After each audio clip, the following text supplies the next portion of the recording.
Hey everyone, and welcome back to the Hybrid Friends. Today with my great friend Phil from Accutech, who will give us some introduction into one of the most famous Accutech tools and one of the Accutech secret sauce called ScopeSys, and show us or basically want to remove our whole struggle with sizing AVD, sizing AKS, sizing VM workloads, and determine bottlenecks in our HCI orders. Perfect, indeed. Is that correct? That is a wonderful summary, Flo. And hi, everyone. My name is Philip Moss. I'm Chief Product Officer here at Accutech. And indeed, let's talk about ScopeSys. And before we talk about the software tool, let's phrase it and position what we're going to talk about in more detail.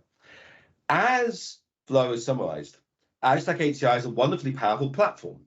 But as we also know, to work correctly, you've got to figure out what hardware specification you need, what networking you need, and what services you need to make it work correctly. And that's really going to be based on what workloads or applications, what sort of users are going to be using your system. Now, if you are very technical, those sorts of things you can, figure out for yourself. But ultimately, if you are a business person or a salesperson, figuring these solutions out effectively can be very challenging. And this is where ScopeSys comes in. And ScopeSys is really designed to allow users to design Accutech HCI solutions from a user requirements perspective. So let's share my screen. Let's really drive this from a demo point of view. So I'll bring my screen up now. So hopefully you can now see a copy of my screen. So I'm going to go to ScopeSys. And let's imagine for a second that we are building a new solution for a customer. So Flo, hopefully you can be a customer at this point. So here we are. So let's come up with Flo, there we are. And we'll create this and we'll get this in here. And let's build a new requirement. So let's just build this, and it's going to do some homework behind the scenes. Let's build. Here we are. So we're now into this main dashboard that allows us to dynamically in real time build a solution. So let's.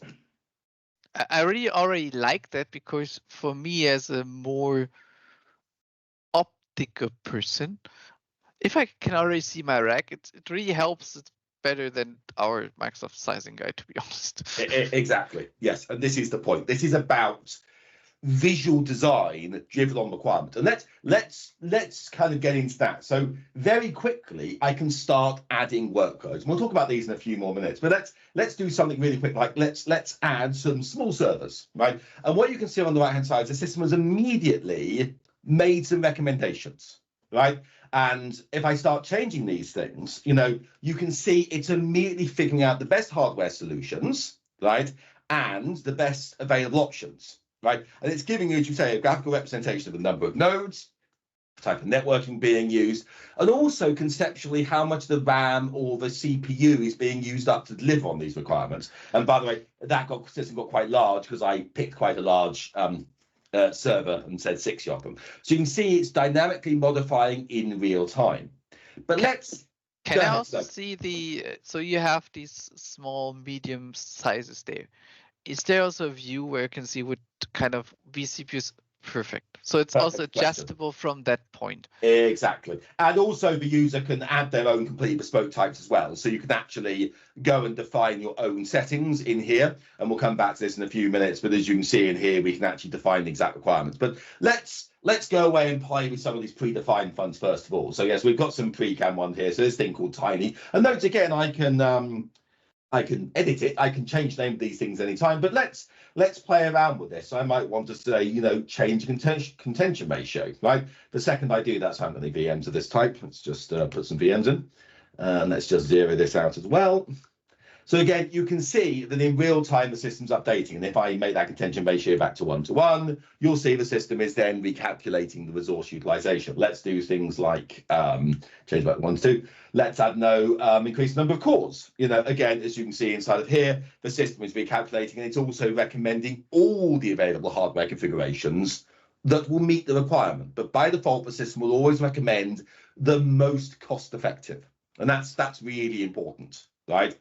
Now, while we're here, you'll notice that we can also do things like define CUDA cores and GPU RAM, right? So this fully supports the idea of scoping for GPUs as well. And I'll come back to that in a few minutes. But as you can see, yes, we can very rapidly insert workloads and define them. Forgive me, Flo, I think you were about to say something. No, it's just, I was just wondering, but I think we will explain that later because it's just showing Lenovo. I think there's... Yes, in this particular lab, I just have Lenovo hardware bombs, but we have all the primary hardware vendors included in the platform. Yes, indeed. So, we have all the tier ones. We have a number of tier two vendors listed in the platform as well. I just happen to be in my lab using Lenovo bombs for this particular demonstration. Yeah. So, but it's basic hardware anyway. So if we're just being honest, a Lenovo server normally has a similar configuration from what you get from HP or Dell or Data-On. It's just maybe looking different. Indeed, although we will come to some nice things that are in the snapshot in this version, which will make some of these choices quite interesting. Yeah. So as you can see here, this makes it very easy to build systems based on virtual machines. And as you can also see, what's nice about this is that, I'm just putting some systems in here, it's building in real time, and you've got the ability to override and control and define exactly what you want. The other thing this can do, by the way, is you can also import. You can actually import from various scavenging tools, and it will actually import the list of virtual machines that the scavenging tools have found and pre-populate your list as well. So that's really nice, depending if you use some of those popular system scavenging tools. Now, let's just zero these out. So that was virtual machines. But as you can see, that was specified from the virtual machines point of view. Let's imagine for a second, though, that you really want to particularly set your storage, right? So you can also override. So let's say you specifically want to say, look, I want a certain amount of mirrored storage, right? You can explicitly build it, right? And you can tell the system here, look, do I want this to replace the total amount of storage or be added to the total amount of storage calculated as part of the VMs, right? So if you say overwrite it says, look, I'm telling you I want 30 terabyte storage, the system will figure that out. Whereas if I say I want in addition to, it will factor in the storage, say, defined inside these virtual machines here, right? So I don't know, what did we say here? So you see the virtual machines, I'd say they've got 200 gig, there's 20 of those, and then so it's doing the 20 times 200 plus the 30, whereas if I do that setting, it will just do the 30. That make sense? Right? Makes sense. And I think it also helps you if you want to have certain redundancy requirements for your VMs, for your storage. It will also help you to determine how many nodes I need for, let's say, have the parity option or mirrored options, so that you already get a visual understanding on how many nodes you need to buy, and you do not need to go through the whole Microsoft documentation of storage spaces direct and trying to figure out what's the correct deployment or configuration is. Let's get into actually what it does by default. So this is a really important thing. So it correctly figures out the most optimized storage. So what the system under the covers does is it's really good set of questions here. So let's work through the logic. The system by default uses the most efficient data layout, which provides n+2 redundancy. So what that means is on a system that's 4 nodes and above, it will use mirror accelerated parity by default. Okay, right? On a 3-node system, it will use 3-way mirror by default, right?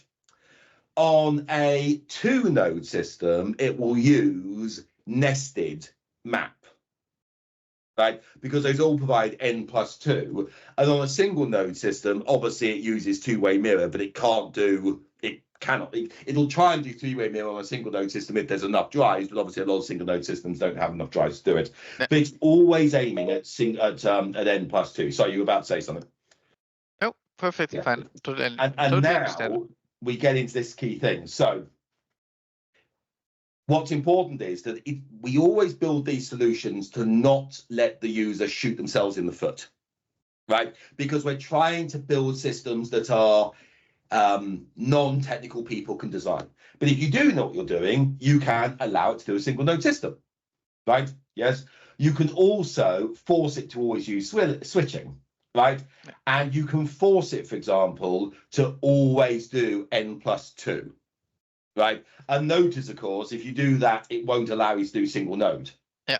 Right, because you can't do N+2 with single node, right? So for those people who understand what they're doing, there are those fine-tuning controls for when they want to. But for people who don't know or don't care, just hide these options. It doesn't matter. It will always just figure out the correct solution for you, which is quite nice. Yeah, that's really one thing. So the pre-built recommendations from a Microsoft perspective on HCI, and also you can also apply to Windows Server Hyperconverged, to be honest. It's already built in, and what you just then do, let's fine tune to the specific use case. So if you don't want to have that for redundancy, maybe for a test system or demo system, you then would just remove those redundancy parameters. Or if you, let's say, build a store system where you just run single node and have everything else in running in Azure and any other cloud, you can then just fine tune those advanced settings to fit the need. Otherwise, you would always get the recommended exactly best supported option available. Exactly, and that's the key thing. It's about allowing people to always be in the safe rails. Spot on. Yeah. So let's go back and look at workloads for a second, because I think we all understand virtual machines.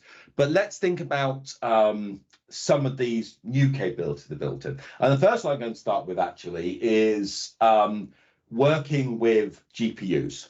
So ever since 22H2, there has been support for graphics processing units inside of Azure Stack HCI. And now, of course, those things can be shared across, or you can split those GPUs up with GPU partitioning. And ScopeSys fully supports all of these technologies. So let's go and do something here for a second. So I'm just going to put in a single 3D artist workstation. Now, you'll notice in here that the system said, okay, here's the RAM and the CPU allocation. But now this bar is the amount of GPU allocated to run this user. And by the way, let's expand this user. So this VM, is 2,500 CUDA cores and 32 gig of RAM, just an example. Okay. Now, I'm going to up this now to 2. Notice what the system's done. All right. So can you see a small line in the middle? What this has said is, it said, look, to deliver these 2 VMs, which each one needs 32 gig of RAM and 2,500 CUDA cores, I'm going to need to split this GPU, which by the way happens to be an A16 64 gig, into, right? But look, if I now up it, say, to 3, right, it's now saying, look, I'm going to partition this as 3 ways now, but notice that there's a gap, because you can't partition a GPU 3 ways. It actually has to be 1, 2, 4, 8, or 16. Yep. Right? So it's recognizing that fact, right? So saying, look, I'm going to partition this as 4, but actually only 3 of them are going to be used. And obviously, if I up this to 4, you'll see the 4th one get used. And if I go over to the other one, you'll start seeing the others get used. Right? Yep. What's interesting, though, is if I now start go down to this developer workstation, right? Let's go and find one actually with a different spec. That'll do, right? So let's now start adding in some of these, right? Notice how the lines are different sizes, because it's recognizing that the use of that partition is going to be smaller, because this machine needs less CUDA cores and less RAM, right? But of course, it still has to use up the whole of the partition. So to meet the requirement, it still split this GPU into 4 partitions, but 2 of the VMs, which happen to be these 2 graphics artists workstation VMs, aren't using very much their partition. See what I mean, right? So it's doing all of that computation for you, and it's telling you correctly which builds of materials you need based on your GPUs. And as I'm sure you know, this computation is difficult to work out correctly. Yeah, correct. So, and then if we start playing with these, by the way, if I go up here and just let's go and find some other graphics accelerators.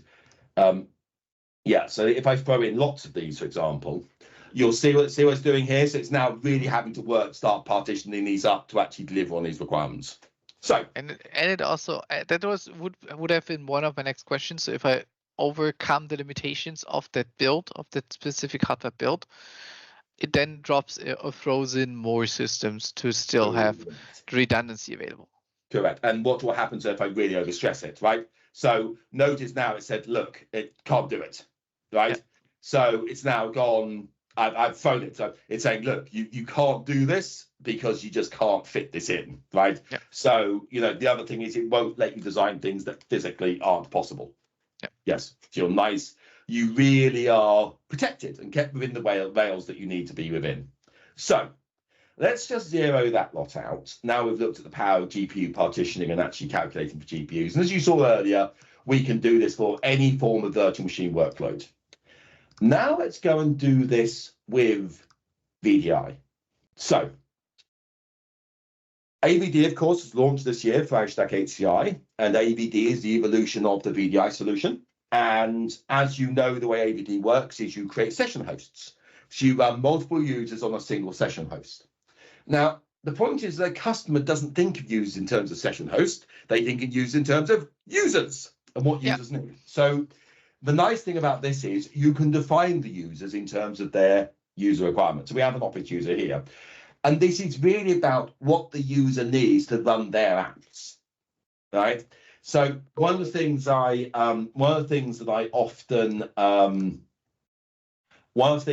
often talk about to people is that they think that shared desktops are magic. What I mean by this is that they think that they can have 30 users running, say, Word, and somehow they're magically going to share the RAM and the CPU cores. When I explain to them, no, each user who's using Word needs the same amount of RAM as they would be running on their local PC, they look a bit shocked.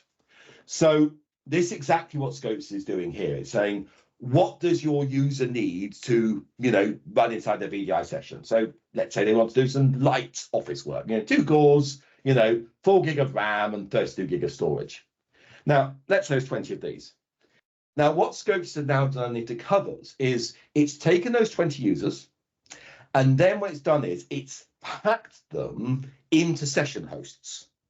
But it dynamically builds the correct session. And by the way, that session host, and it puts in the amount of overhead it also needs to factor in for the base OS and for running the agent and stuff, right? So it bin packs the user sessions into virtual machines, and those virtual machines session hosts, and then it places those on the solution design, right? And then you can see here, let's go up, say, 200 of these. It's building dynamic session hosts to do this, and will build quite a lot of VMs underneath the covers to do it, right? And it builds the size of session host in line with the AVD team's recommended sizes for AVD session hosts. And that's really important. But notice now, so go ahead. One side notice here, especially when it comes to ScopeSys and the work of Accutech, building those tools, you're really deeply connected within the Microsoft product groups. So you talk to Steve and Kushmin and all the others to learn from them and put those knowledge into the tooling you use for your customers. Exactly. Yes. And then also for your partners. So it's all built on it's built on your field experience plus the product recommendations from a Microsoft product group. Exactly. So I think that's one thing we need to highlight here. Yes, very much so. And it's both of those points, and bring out the field experience is the critical thing, because as you and I well know, the field is not quite the same as the theoretical lab scenario. So yes, it's not like the field. That's why you said you're the guy always yelling at us. Exactly. Yes. And I made a very good career out of it. Yes. So let's imagine, in fact, let's also now add in some heavy office users, right? And note, of course, these office users also have GPU requirements, right? So they're a bit beefy in terms of RAM and cores. Let's get some of these in. Now, I'm actually going to put quite a lot in. Now, notice what's happened, right? Obviously, it's now bin packed these in to be session host VMs, but also it's figured out the correct GPU partitions. And there's a lot more partitions being used because of the number of session hosts that have been created, right? So rather than actually splitting the GPU into, say, 2 or 4 parts, in this case, it's actually split it into 8. And actually, as you can see, what it's really trying to do all the time is optimize the amount of the GPU partition being used, right? So what it's trying to say is, it's trying to say, look, okay, if I've got a bunch of users who need 512 cores and say a gig of RAM, right? Then what it's trying to do is say, okay, if I say pack 20 users into one session host VM, does that absolutely max out the GPU resources I get for that partition allocated, right? So it's always trying to be the most efficient it can with the resources available to you. right? Again, because ultimately that drives down the cost, because if you look, for example, this is another example. Look here, this is a much more powerful system. Would still meet the requirements, but it would never be as cost effective because actually it's going here, look, this is an incredibly powerful GPU. I can, get all these users onto only a couple of partitions. So that means actually most of my GPU resource I'm paying for but not using. Yep. Yeah, and that's really important. It's always figuring out the most cost-effective way to deliver the correct solution, right? Yep. And again, GPR partitioning dealt with on top of VDI. And doing AVD this way is so important because, as we all know, our customers think in terms of users. They do not think in terms of session hosts. So with that covered, let's now pivot to the kind of the last fun part, the last interesting bit from what I call basic workloads. Let's talk about AKS. So as we all know, containerization Kubernetes is really important. And there's two parts to Kubernetes planning. There is, of course, planning for the workloads, and then there's planning for the overheads of the workloads themselves and the management, and obviously the management of each of the clusters. So again, we can define Kubernetes workloads. Right, so here we are. We've got some SQL servers in here, SQL MI. So I don't know, let's go and put, say, 10 of them in. Now, what it's doing in here is, again, it's now converting these individual container workloads into Kubernetes worker nodes, right, which ultimately are VMs. So it's been packing these into VMs. Then it's also adding in the correct overheads for the management host for the cluster, and of course the additional overheads for AKS for its load balancers. And again, critically, because AKS wants its worker nodes to be particular sizes, it only bin packs them to the sizes that the AKS team officially support. So again, optimized. And there's go ahead, Pat. Go ahead. Sorry. Yeah, and one thing I really would may not be gone unnoticed is that it also switched from 25 gig interconnect between the nodes to 100 gig. Right. So it's one discussion I often have with my customers or with the team is when to determine, or when is the point where we hit network bottlenecks? When should we switch from 25 gig to 50 gig or 40 gig to 100 gig? And it's always like guessing sometimes. Yep. And in this case with ScopeSys, and it's also one thing we cannot show with the Microsoft tooling is when do we should switch the network topology from switch to switchless and from a 25 gig or 10 gig or hopefully no one uses 10 gig to a more sufficient solution. Exactly. And that nicely brings on to something else we kind of touched on earlier, because fundamentally, if you know what you are doing, and let's say you wanted to have a scenario where you wanted to expand, right? So the system will recommend RDMA direct where it's most effective, right? Directly connected.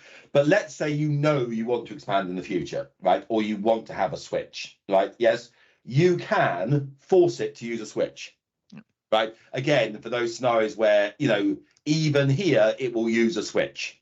Right, and it figures out the correct one. Again, for those scenarios where people, may need it. Otherwise, back to our conversation we were using earlier, it will just recommend the most cost effective. And by the way, coming back to your point about when it swaps between 25 and 100 gig, it understands the hard disk speeds of the disks in each of the nodes, right? And it also understands the daily working set, right? And it uses those to compute whether it should be 25 or 100 gig networking, because obviously that affects which one should be used. So we didn't touch on this earlier, but if you look over here, you can actually override your daily working set values if you want to. So you can actually, each of the VMs, each of the workloads have a peak IOPS, a daily working set value. But if you wanted to, you can actually overwrite them to the final daily working set and the final peak write IOPS.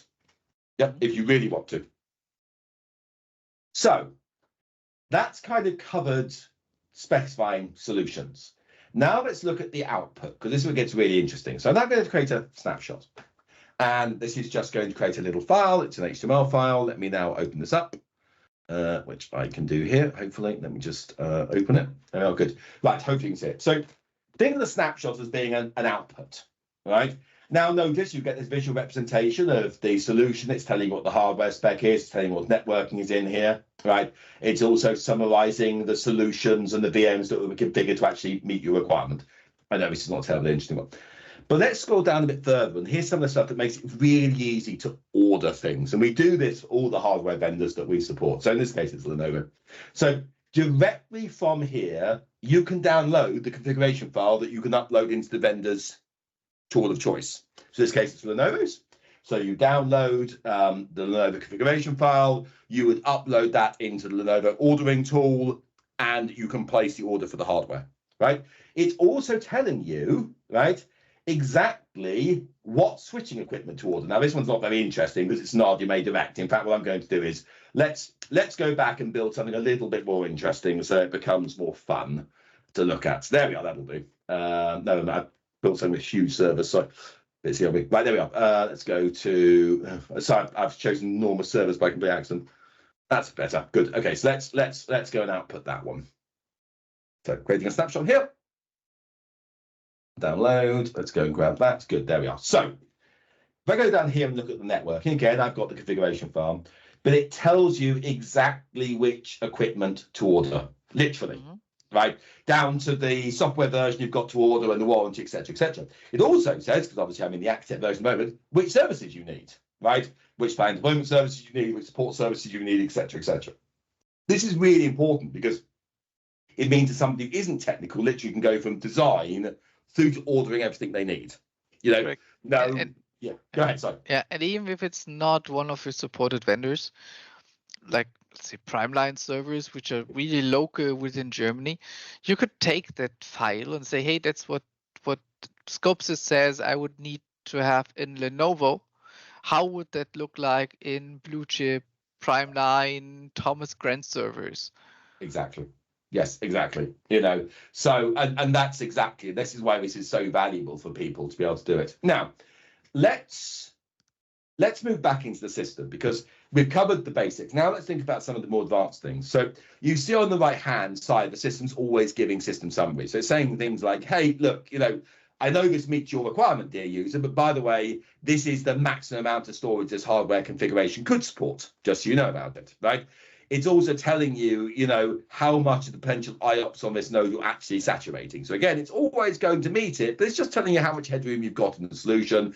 And again, with the solid state storage. So when we chat to people, a lot of people like to have an idea. They're like, oh, yes, okay, this system meets my requirements, but how much headroom have I got, you know, built into the hardware platform? So it lets them know. So that's really useful. Now let's go and do something that other tools just don't touch. Stretch clusters and distributed clusters. So the other thing ScopeSys does is it makes it very easy to do multi-site configuration, so stretch cluster. So I have one site here, an edge site. Let's go and do another site. So let's go over here, and I'm going to add another site. Let's just let this create. 1 second. Perfect. Here we go. Just give it a particularly uninteresting name. Site B. Okay. Now in site B, let's just put some workloads in here. 50.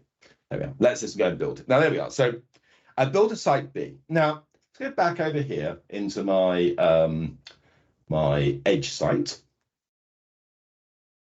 And let's go back down into here. And I'm going to tell it to replicate site B. Now, what will now happen is, right, this is now telling the system, I want to replicate the data and the workloads from this site to the other site. In other words, for a stretch site, a campus cluster, or for a multi-site, or for a stretch cluster scenario. If I now go over and look at that second site over here,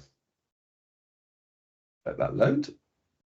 Right, now, do you notice that now we have slightly lighter colored versions of everything? So we have the primary workloads here that you have the normal shades of red, blue, and green, but now we have a paler red, a paler blue, and a paler orangey color. That's this system showing that it's now accounted for the workloads coming over from the first site, right? So straight away, I built my DR solution. Now, and that's go ahead. And that's more or less the not bright colors. It's just telling you, hey, that's a reserved capacity for the failover. Spot on, exactly that point. Yes. And by the way, if I was doing a stretch cluster, I would then tell this site that I want to replicate back to the other site, right? So if I go back to the edge site, you will now see the edge site will now have all the stuff came over from the first site.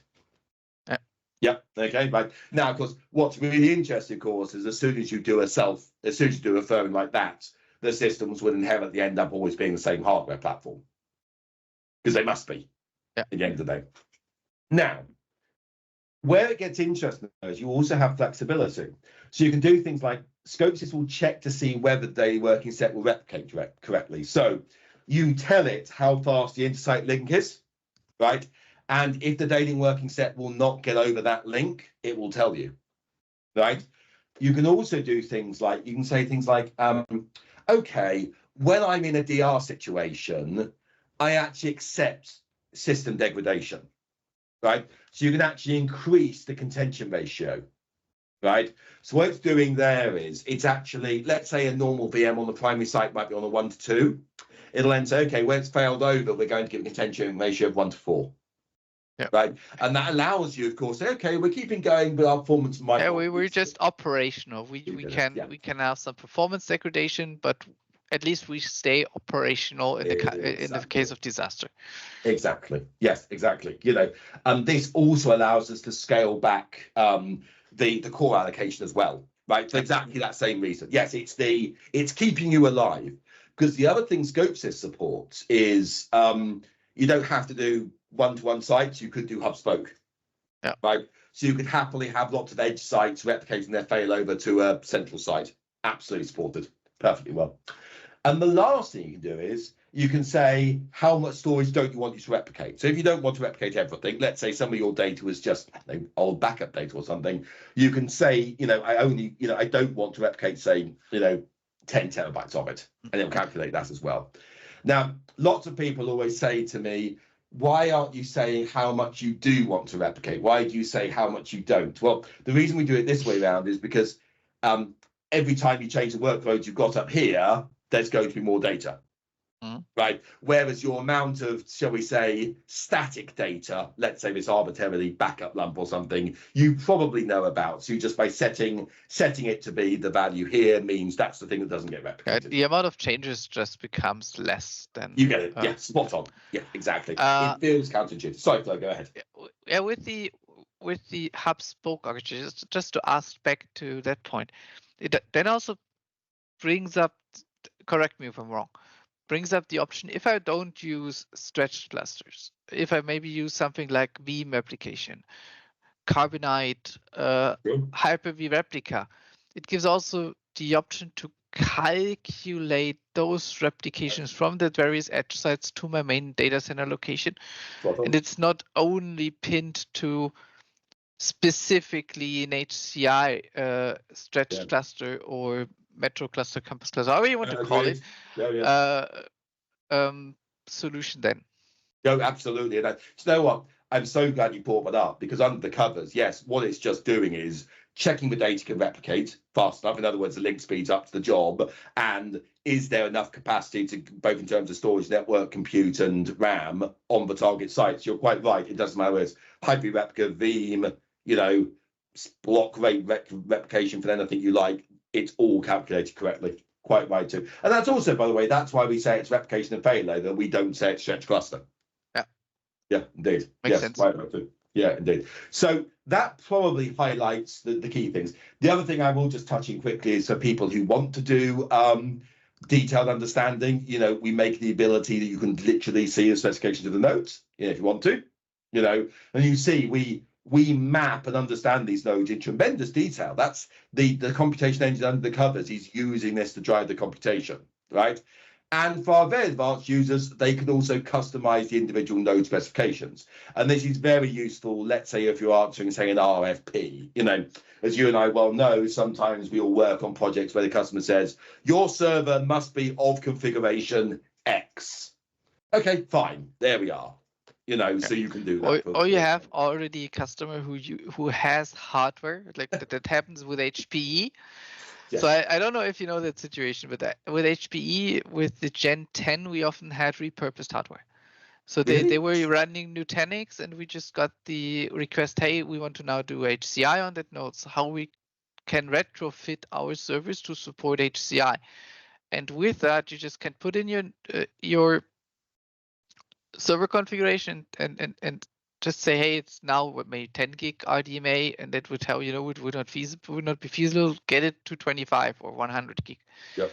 So it gives you perfect understand. It really helps also for retrofitting hardware. It will not work with partners like Dell, Lenovo, as they have their specified systems, but we have HPE, we have Supermicro, and others who have still those validated solutions where you have these out-of-shelf servers, which are then just spec'd like you would need it for HCI Indeed. or Windows Server Hyperconverged. And in fact, that nicely pivots to something that you'll see in a future build of this product. So as we go forward in time, we recognize that Windows Server Hyperconverged systems, certified nodes, integrated systems, and Premier systems have different options in terms of hardware and different deployment node counts and supported scenarios, right? So one of the things that you'll see in a future build later in the summer is actually the first thing you'll do is you'll pick to say, what's your target platform, right? So the classic one is, so for Windows Server, it will only let you do 2 to 16 nodes. It won't let you do 1. For example, that's a very obvious one, okay, right? Windows Server will let you have your larger storage pool sizes than Azure Stack HCI will. So it's things like that. And that's really good because we also recognize that, there are customers who will say, look, I don't want an HPE, Dell, or Lenovo system, but I do want a Premier system. Yeah. Right? I don't want an integrated or a certified node, so I only want to look at those. Yes. Yeah. So yes, that's coming in a build coming soon, as it happens. So I think that kind of covers the main things. So Flo, is there any other questions you want to ask at this point? Yeah. How can I get it? Good. Okay. Yes, indeed. So if you reach out yourself, you now show us those amazing opportunity to build, or let's say avoid mistakes while building HCI and Windows hyperconverged solutions.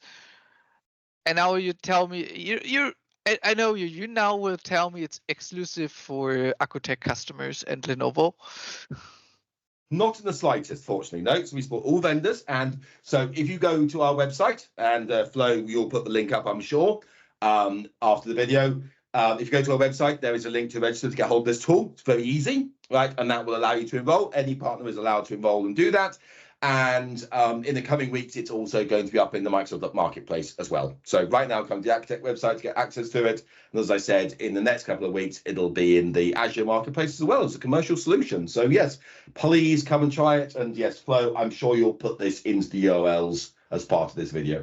Of course, and as always, I don't know if I can make the Marketplace stuff before we publish, but as soon as I get the link from you to the Marketplace offering, I will do.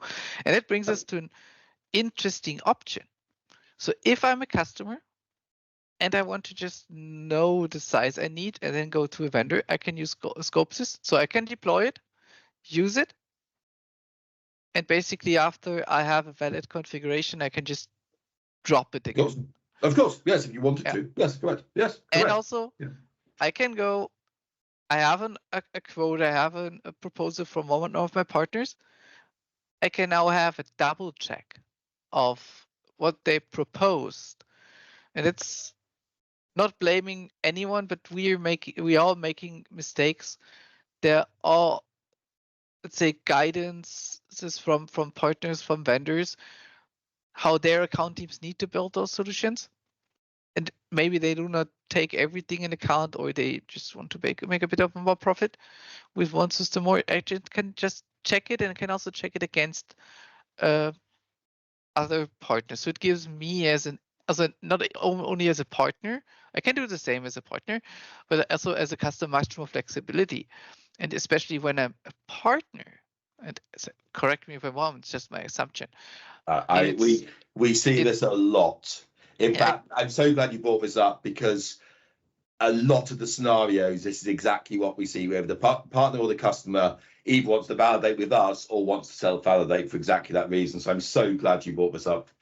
And to stay true and honest here, we're working together quite a while now. I was also shown that tool several times, and it's not something my team is also eager to use, and especially if we as we are also getting off the request to just review bombs, it really helps us to do our job, and that's also you can do it project based, to be honest. So that's if I would be a partner and I want to get an HCI project, I would say, hey, I will do the bombing for you. I will talk to your vendor, and you will spin up ScopeSys for 2 days and then charge the ACR cost directly to the customer's invoice.